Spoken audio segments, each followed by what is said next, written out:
For a while now, Ahmed's been feeling down. He has trouble sleeping and can't focus on what he's doing. He's depressed and is having suicidal thoughts. Ahmed knows that suicide is prohibited in Islam, but he doesn't know how to deal with his depression. He feels isolated. Ahmed wonders how he could be experiencing this even though he's Muslim and practices his faith every day.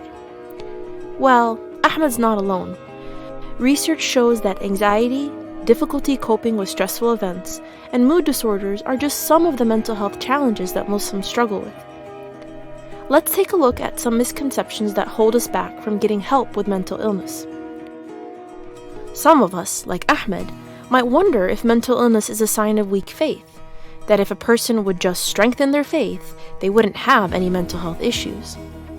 But being Muslim doesn't make us immune to mental illness. Some mental illnesses are biological in origin, others are a response to experiences we have throughout life. Allah created us with a body and a mind, and we can be tested with health and sickness in both of them. And when we look to our Prophet, peace be upon him, the strongest in faith, we see that even he was tested with emotional hardships. Like during the year of sadness, one of the most difficult times in his life, the Prophet was boycotted by his own people, then lost his uncle and his wife, who were his greatest source of support. He was even stoned by the people of Ta'if when he tried to invite them to Islam. It was a year of loss and grief, not a month or a few days.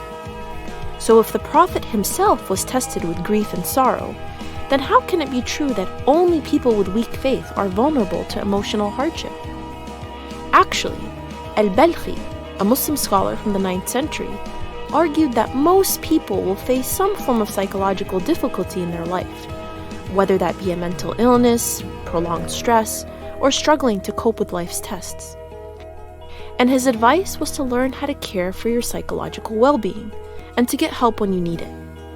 Like finding self-care strategies that work for you, letting a trusted friend know that you're struggling, or talking to a therapist. Caring for our mental health is essential to our faith. The Prophet, peace be upon him, advises to always seek healing and protection from common stressors like grief and sadness. Mental health is part of our Islamic legacy and tradition. In fact, Muslim scholars were pioneers in the fields known today as psychology and psychiatry. Muslim scholars wrote entire volumes about emotions, mind-body connection, mental disorders, and psychological treatments. It was their work that inspired many advancements in these fields, including the first ever psychiatric hospitals in the world. Muslim scholars recognized early on that mental illness was an affliction to be treated, not a sin to be met with punishment or shame. Their contributions were inspired by the Quran and the Sunnah. So as you can see, Muslims have a long history of looking after our psychological well-being. If you're someone who's struggling with your mental health, take the Prophet's advice, peace be upon him, and seek out help when you need it. And know that the Islamic legacy of honoring your mental health opens doors for you.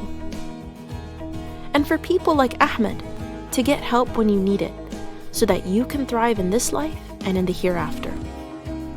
To learn more about seeking therapy, check out the FYI's Therapy Guide.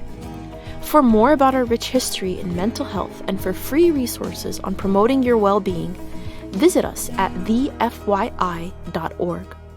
Support us as we continue to do this work and share this video.